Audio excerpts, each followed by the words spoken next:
دیکھیں آپ نے ایکیڈمک کا جو بات کیا ہے تو قرآن کریم فرقان حمید کے متعدد موضوعات ہیں،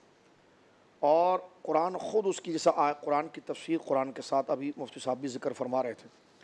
پہلے تو یہ دیکھا جائے کہ جو مضامین کی ترتیب ہے وہ مضامین کا درجہ کس اعتبار سے ہے، کیونکہ قرآن مجید نے خود اس کے معنی کو متعین کرنے کے لیے ایک بات کو ذکر کیا ہے، وَيَتَّبِعْ غَيْرَ سَبِيلِ الْمُؤْمِنِينَ نُوَلِّهِ مَا تَوَلَّىٰ وَنُصْلِهِ جَهَنَّمَ وَسَاءَتْ مَصِيرًا۔ ایسی کوئی رائے اور خیال اختیار کرے کہ جس پر مومنین کا جو رائے تھی اس سے ہٹ کر کوئی رائے نکالے تو وہ جہنم کی طرف جائے گا۔ تو ایک وہ معنی ہے جو امت کے تسلسل سے آ رہا ہے، اور ایک اپنا اس کا پخ ایسا نکال رہے ہیں کہ جو اس سے متقابل ہو رہا ہے۔ تو قرآن نے تو وہیں پر کہا ہے کہ جناب قرآن کی فہم کے لیے امت کا وہ تسلسل اور اتباع بھی ضروری ہے کہ انہوں نے اس آیت کریمہ کو کس درجے کے اندر قبول کیا، جس کو اگر سرے سے اگنور کریں اور صرف گرامر کی طرف آپ آ جائیں، صرف اس گرامر کے اصول، گرامر اس کو سمجھنے، گرامر ان کلمات کو سمجھنے کے لیے تھی، لیکن مفہوم اور نظریہ جو آپ اخذ کر رہے ہیں اس کے لیے آپ کو امت کا تسلسل، توارث اور تعامل رکھنا ہے کہ آج تک امت نے اس آیت کو کس بات پر رکھا اور کس بات کی طرف وہ متفق ہوئے۔ اب وہ مسئلہ اگر عقیدہ کا ہے تو وہ اس کی دلالت انتہائی قطعی ہے،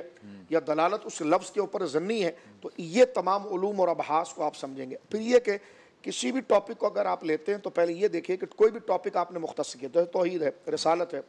نماز ہے، روزہ ہے، تو پھر آپ دیکھیں کہ اس کہیں پر قرآن مجمل بات کرتا ہے، کہیں تفصیل سے بات کرتا ہے۔ ایک ہی ٹاپک کئی جگہ پر استعمال، کیونکہ قرآن لکھی ہوئی کتاب نہیں ہے نا،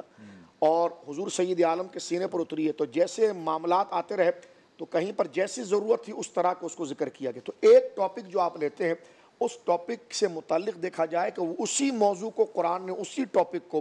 اسی سبجیکٹ کو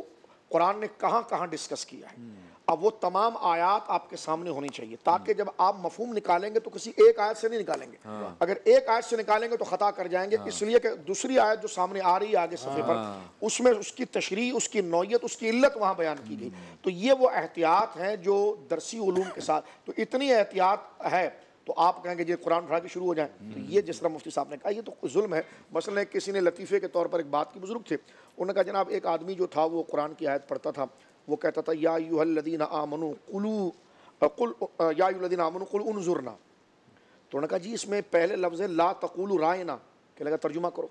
کہا کیا ترجمہ؟ کہا اللہ فرما رہا اے ایمان والو جو ہے وہ تم رائنا نہ کہو، تو کہا میں اس لیے نہیں پڑھ رہا ہوں اس آیت کو درمیان سے کیونکہ اللہ نے خود منع کر دیا ہے۔ تو ترجمے نے اس پر یہ رنگ لایا کہ اس نے وہ لفظ ہی چھوڑا، کہ لگا تم عجیب ہو جب اللہ کہہ رہا ہے لا تقولوا رائنا، رائنا نہ کہو، تو وہ لا تقولوا رائنا کا لفظ چھوڑ کے آگے سے پڑھنا شروع ہو جاتا تھا، اور کہنے کا میرے پاس دلیل قرآن سے، کیونکہ قرآن نے منع کیا ہے کہ نہیں پڑھنا۔ تو پھر ترجمہ پھر اس قسم کی آفتیں بھی آپ پر کھڑا کرتا ہے، جو آپ کر رہے ہیں وہ قرآن کا ترجمہ نہیں ہوتا، وہ آپ کی مرضی، جہالت اور نادانی ہوتی ہے، اور وہ امت کا توارث اور تسلسل کو چھوڑنا ہوتا ہے۔ جو مثال ہے نا کہ وہ وَمَكَرُوا وَمَكَرَ اللَّهُ، اب آپ دیکھیں کہ وَمَكَرُوا اور انہوں نے مکر کیا، وَمَكَرَ اللَّهُ۔ اب جو عام آدمی جسے آپ کہیں گے قرآن اٹھا کے ترجمہ کرے تو وَمَكَرَ اللَّهُ، اللہ نے مکر کیا۔ اب آج مشترک چل رہا ہے، آج کوئی اٹھا کے کہے کہ آپ کے تو قرآن میں لکھا ہوا ہے معاذ اللہ مکر سے مکار ہے، تو اللہ کے لیے آپ یہ لفظ بیان کریں گے، تو یہاں پر پھر جو علم ہے وہ علم قرآن اور علم حدیث، اس کی چمک نظر آئے گی کہ وَمَكَرُوا انہوں نے مکر کیا،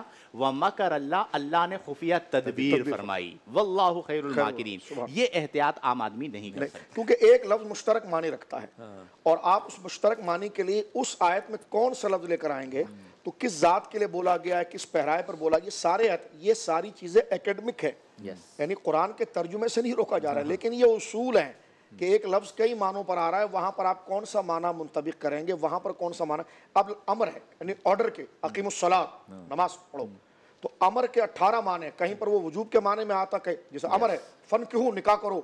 2 3 4، تو کیا فرض ہے کہ 4 نکاح فرض ہے، بندہ گناہگار نہیں ہوگا کیونکہ اللہ نے تو امر کا حکم، امر کا معنی آرڈر ہے، تو فرمایا جیسا فنکحوا ویسا اقیموا، تو وہاں پر اقیموا کا معنی اپنے فرض کے کہ نماز فرض ہے، اور یہاں فرما رہا فنکحوا، نکاح کرو، تو کہتے ہیں نہیں نکاح تو بندہ ایک ہی کرے گا، نہیں لفظ موجود ہے آرڈر کا، فنکحوا ما طاب لکم من النساء، نکاح کرو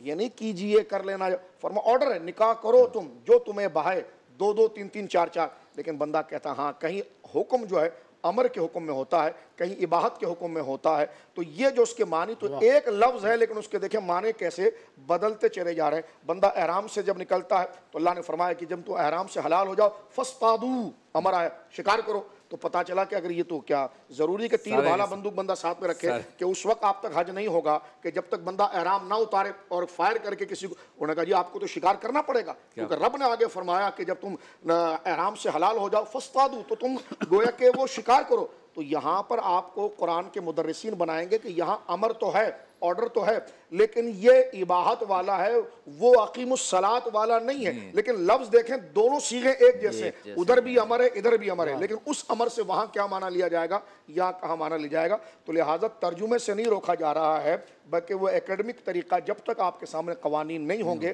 تو آپ بہت بڑا جناب جو ہے کہ وہ اپنے لیے مصیبت کھڑی کریں گے۔